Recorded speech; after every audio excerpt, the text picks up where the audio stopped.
ओम शांति 17/5/24 के महावाक्य साकार बाबा के भावनिका मीठे बच्चे, ग्रस्त व्यवहार में रहते हुए ऐसा ट्रस्टी बनो जो किसी भी चीज़ में आसक्ति ना हो। हमारा कुछ भी नहीं ऐसा बैगर बन जाओ। बाबा ने पूछा, तुम बच्चों के पुरुषार्थ की मंजिल कौन सी है? बाबा ने कहा, आप मुए मर गई दुनिया, यही है तुम्हारी मंजिल। शरीर से ममतव टूट जाए, ऐसा बैगर बनो जो कुछ भी याद ना आए। आत्मा अशरीरी बन जाए, बस हमको वापस जाना है। ऐसा पुरुषार्थ करने वाले बैगर टू प्रिंस बनते हैं। तुम बच्चे ही फकीर से अमीर, अमीर से फकीर बनते हो। जब तुम अमीर हो तो एक भी गरीब नहीं होता है। ओम शांति। बाप बच्चों से पूछते हैं कि आत्मा सुनती है या शरीर सुनता है? आत्मा सुनेगी जरूर शरीर द्वारा।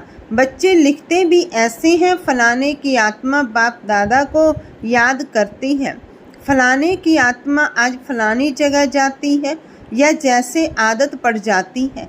हम आत्मा हैं क्योंकि बच्चों को आत्म अभिमानी बनना है। जहाँ भी देखते हो जानते हो आत्मा और शरीर है, और इनमें है दो आत्माएं, एक को आत्मा और एक को परम आत्मा कहते हैं। परमात्मा खुद कहते हैं, मैं इस शरीर में जिसमें इनकी आत्मा भी प्रवेश रहती है, मैं प्रवेश करता हूँ। शरीर बगैर तो आत्मा रह नहीं सकती। अब बाप कहते हैं, अपने को आत्मा समझो। अपने को आत्मा समझेंगे तब बाप को याद करेंगे और पवित्र बन शांति धाम में जाएंगे।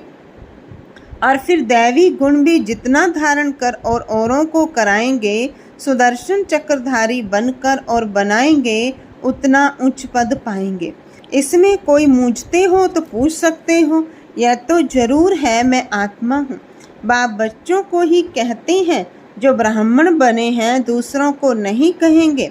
बच्चे ही प्रिय लगते हैं, हर एक बाप को बच्चे प्रिय लगते हैं। दूसरे को भल बाहर से प्यार करेंगे, परंतु बुद्धि में है यह हमारे बच्चे नहीं हैं। मैं बच्चों से ही बात करता हूँ क्योंकि बच्चों को ही पढ़ाना है। बाकी बाहर वालों को पढ़ाना तुम्हारा काम है। कोई तो झट समझ जाते हैं, कोई थोड़ा समझकर चले जाएंगे। फिर जब देखेंगे यहाँ तो बहुत वृद्धि हो रही है तब आएंगे। देखें तो सही, तुम यही समझाएंगे कि बाप सभी आत्माओं व बच्चों को कहते हैं, मुझे याद करो। सभी आत्माओं को पावन बाप ही बनाते हैं। वह कहते हैं, मेरे सिवाय और कोई को याद ना करो, मेरी अव्यभिचारी याद रखो तो तुम्हारी आत्मा पावन बन जाएगी। पतित पावन मैं एक ही हूँ, मेरी याद से ही आत्मा पावन बनेगी। इसलिए कहते हैं, बच्चों माँ में कम याद करो। बाप ही पतित राज्य से पावन राज्य बनाते हैं, लिबरेट करते हैं। कहाँ ले जाते हैं? शांति धाम फिर सुख धाम। मूल बात ही है पावन बनने की। 84 का चक्र समझाना भी सहज है, चित्र देखने से ही निश्चय बैठ जाता है।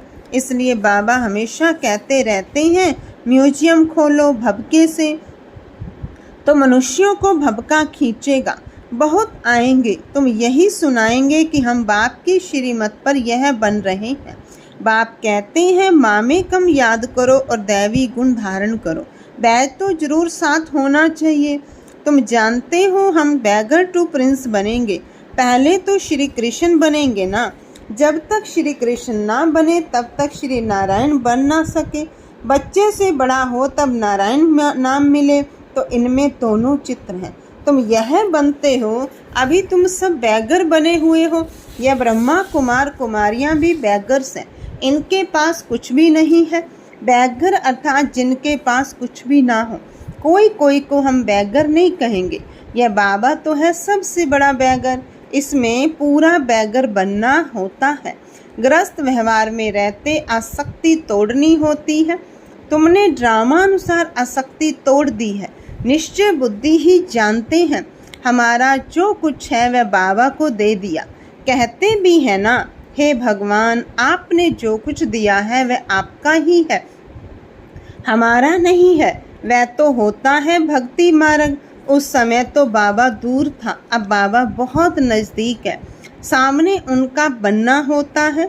तुम कहते हो बाबा, बाबा के शरीर को नहीं देखना है, बुद्धि चली जाती है ऊपर। भले यह लोन लिया हुआ शरीर है, परंतु तुम्हारी बुद्धि में है हम शिव बाबा से बात करते हैं। यह तो किराए पर लिया हुआ रथ है, उनका थोड़े ही है। यह तो जरूर है, जितना बड़ा आदमी होगा तो किराया भी बहुत मिलेगा। मकान मालिक देखेगा राजा मकान लेते हैं तो 1000 किराए का 4000 बोल देगा, क्योंकि समझते हैं यह तो धनवान है। राजे लोग कभी भी बोलेंगे नहीं कि यह तो जास्ती लेते हो, नहीं। उन्हों को पैसे आदि की परवाह ही नहीं रहती है। वह खुद कोई से बात नहीं करते हैं, प्राइवेट सेक्रेटरी ही बात करते हैं। आजकल तो रिश्वत बगैर काम नहीं चलता। बाबा तो बहुत अनुभवी है। वो लोग बड़े रॉयल होते हैं, चीज़ पसंद की बस फिर सेक्रेटरी को कहेंगे इनसे फैसला कर ले आओ, ऐसे माल खोल कर रखेंगे। महाराजा महारानी दोनों आएंगे, जो चीज़ पसंद होगी उन पर सिर्फ आंख से इशारा करेंगे। सेक्रेटरी बात कर बीच में अपना हिस्सा निकाल लेते हैं। कोई कोई राजाएं साथ में पैसा ले आते, सेक्रेटरी को कहेंगे इनको पैसा दे दो। बाबा तो सबके कनेक्शन में आए हैं, जानते हैं कैसे कैसे उन्हों की एक्ट चलती है। जैसे राजाओं के पास खजांची रहते हैं, वैसे यहाँ भी शिव बाबा का खजांची है। यह तो ट्रस्टी है, बाबा का इनमें कोई मोह नहीं है। इसने अपने पैसे में भी मोह नहीं रखा, सब कुछ शिव बाबा को दे दिया, तो फिर शिव बाबा के धन में मोह कैसे रखेंगे। यह ट्रस्टी है। जिनके पास धन रहता है, आजकल तो गवर्नमेंट कितना जांच करती है, विलायत से आते हैं तो एकदम अच्छी रीति जांच करते हैं। अब तुम बच्चे जानते हो कैसे बैगर बनना है, कुछ भी याद ना आए, आत्मा अशरीरी बन जाए, इस शरीर को भी अपना ना समझे, हमारा कुछ भी ना रहे। बाप समझाते हैं अपने को आत्मा समझो, अभी तुमको वापस जाना है। तुम जानते हो बैगर कैसे बनना होता है, शरीर से भी ममता टूट जाए, आप मुए मर गई दुनिया, यह मंजिल है। समझते हो बाबा ठीक कहते हैं। अब हमको वापस जाना है।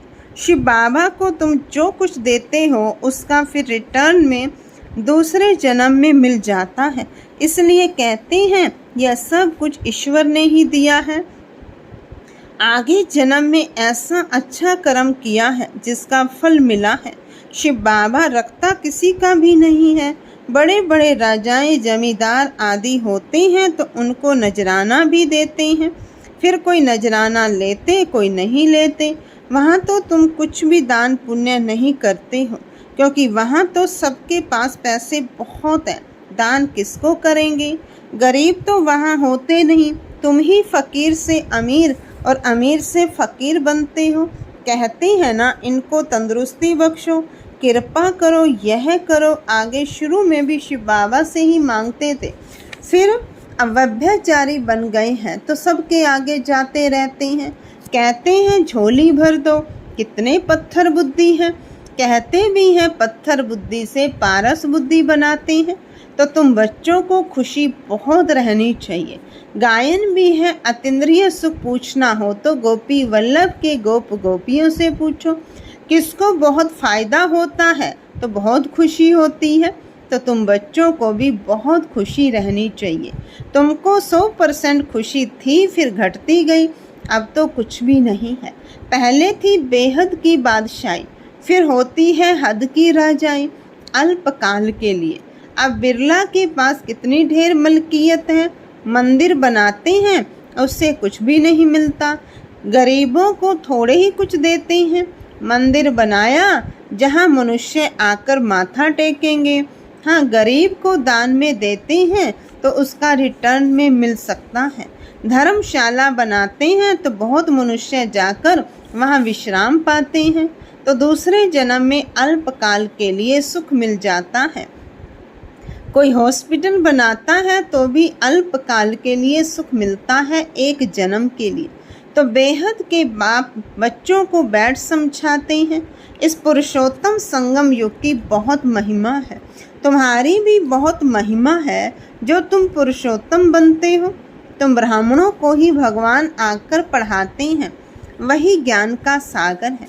इस सारे मनुष्य सृष्टि रूपी वृक्ष का बीज रूप है। सारे ड्रामा के आदि मध्य अंत का राज समझाते हैं। तुमसे पूछेंगे क्या तुमको पढ़ाते हैं?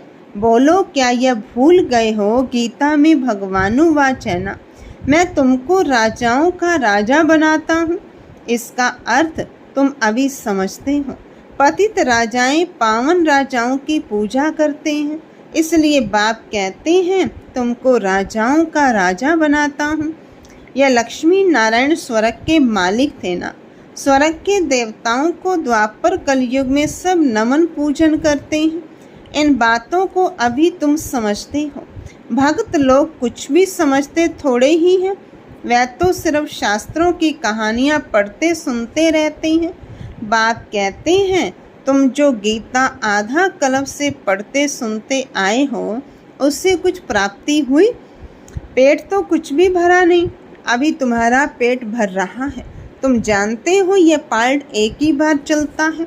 खुद भगवान कहते हैं मैं इस तन में प्रवेश करता हूँ। बाप इनके द्वारा बोलते हैं तो जरूर प्रवेश करेंगे। ऊपर से डायरेक्शन देंगे क्या? कहते हैं मैं सन्मुख आता हूँ। अभी तुम सुन रहे हो। यह ब्रह्मा भी कुछ नहीं जानते थे, अभी जानते जाते हैं। बाकी गंगा का पानी पावन करने वाला नहीं है, यह है ज्ञान की बात। तुम जानते हो बाप सन्मुख बैठे हैं। तुम्हारी बुद्धि अब ऊपर में नहीं जाएगी, यह है उनका रथ। उनको बाबा बूट भी कहते हैं, डिब्बी भी कहते हैं। इस डिब्बी में वह हीरा है, कितनी फर्स्ट क्लास चीज़ है। इनको तो रखना चाहिए सोने की डिब्बी में। गोल्डन एज डिब्बी बनाते हैं। बाबा कहते हैं ना धोबी के घर से गई छू, इनको कहते हैं छू मंत्र। छू मंत्र से सेकंड में जीवन मुक्ति, इसलिए उनको जादूगर भी कहते हैं। सेकंड में निश्चय हो जाता है हम यह बनेंगे। यह बातें अभी तुम प्रैक्टिकल में सुनते हो। पहले जब सत्यनारायण की कथा सुनते थे तो यह समझते थे क्या? उस समय तो कथा सुनते समय विलायत, स्टीमर आदि याद रहता है। सत्यनारायण की कथा सुनकर फिर मुसाफरी पर जाते थे, वह तो फिर लौट आते थे। बाप तो कहते हैं तुमको फिर इस छीछी दुनिया में लौटना नहीं है। भारत अमर लोग स्वर्ग देवी देवताओं का राज्य था। यह लक्ष्मी नारायण विश्व के मालिक है ना। इनके राज्य में पवित्रता, सुख, शांति थी। दुनिया भी यह मांगती है विश्व में शांति हो, सब मिलकर एक हो जाए। अब इतने सब धर्म मिलकर एक कैसे होंगे? हर एक का धर्म अलग, फीचर्स अलग अलग, सब एक कैसे होंगे? वह तो है ही शांति धाम, सुख धाम। वहाँ एक धर्म एक राज्य होता है, दूसरा कोई धर्म ही नहीं। जो ताली बजे उसको विश्व में शांति कहा जाता है। अभी तुम बच्चों को बाप पढ़ा रहे हैं, यह भी जानते हो सब बच्चे एक रस नहीं पढ़ते हैं, नंबर वार तो होते ही है। यह भी राजधानी स्थापन हो रही है। बच्चों को कितना समझदार बनाया जाता है। यह है ईश्वरीय यूनिवर्सिटी। भक्त लोग समझते नहीं, अनेक बार सुना भी है भगवानुवाच, क्योंकि गीता ही भारतवासियों का धर्म शास्त्र है। गीता की तो अपरम अपार महिमा है। सर्वशास्त्रमय शिरोमणि भगवत गीता है। शिरोमणि अर्थात श्रेष्ठ से श्रेष्ठ, पतित पावन सदगति दाता है ही एक भगवान, जो सभी आत्माओं का बाप है। भारतवासी अर्थ को समझते नहीं हैं, बेसमझी से सिर्फ कह देते सब भाई भाई है। अभी तुमको बाप ने समझाया है हम भाई भाई हैं, हम शांति धाम के रहने वाले हैं। यहाँ पार्ट बजाते बजाते हम बाप को ही भूल जाते हैं तो घर को भी भूल जाते हैं। जो बाप भारत को सारे विश्व का राज्य देते हैं उनको सब भूल जाते हैं। यह सब राज बाप ही समझाते हैं। अच्छा, मीठे मीठे सिक्के लदे बच्चों प्रति माता पिता बाप दादा का याद प्यार और गुड मॉर्निंग। रूहानी बाप की रूहानी बच्चों को नमस्ते।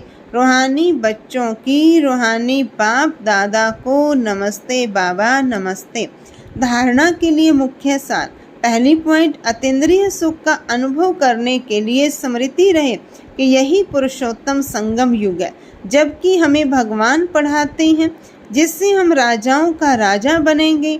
अभी ही हमें ड्रामा के आदि मध्य अंत का ज्ञान है। दूसरी पॉइंट, अब वापस घर जाना है, इसलिए शरीर से भी पूरा बैगर बनना है। इसे भूल अपने को अशरीरी आत्मा समझना है। वरदान है, सदा संतुष्ट रह, अपनी दृष्टि वृत्ति कृति द्वारा संतुष्टता की अनुभूति कराने वाले संतुष्ट मणि भव। सदा संतुष्ट रह, अपनी दृष्टि वृत्ति कृति द्वारा संतुष्टता की अनुभूति कराने वाले संतुष्ट मणि भव। ब्राह्मण कुल में विशेष आत्माएं वो हैं जो सदा संतुष्टता की विशेषता द्वारा स्वयं भी संतुष्ट रहती हैं और अपनी दृष्टि वृत्ति और कृति द्वारा औरों को भी संतुष्टता की अनुभूति कराती हैं। वही संतुष्ट मणियाँ हैं जो सदा संकल्प, बोल, संगठन के संबंध, संपर्क व कर्म में बाप दादा द्वारा अपने ऊपर संतुष्टता के गोल्डन पुष्पों की वर्षा अनुभव करती है। ऐसी संतुष्ट मणियाँ ही बाप दादा के गले का हार बनती हैं, राज्याधिकारी बनती हैं और भक्तों के सिमरण की माला बनती हैं। स्लोगन, नेगेटिव और वेस्ट को समाप्त कर मेहनत मुक्त बनो।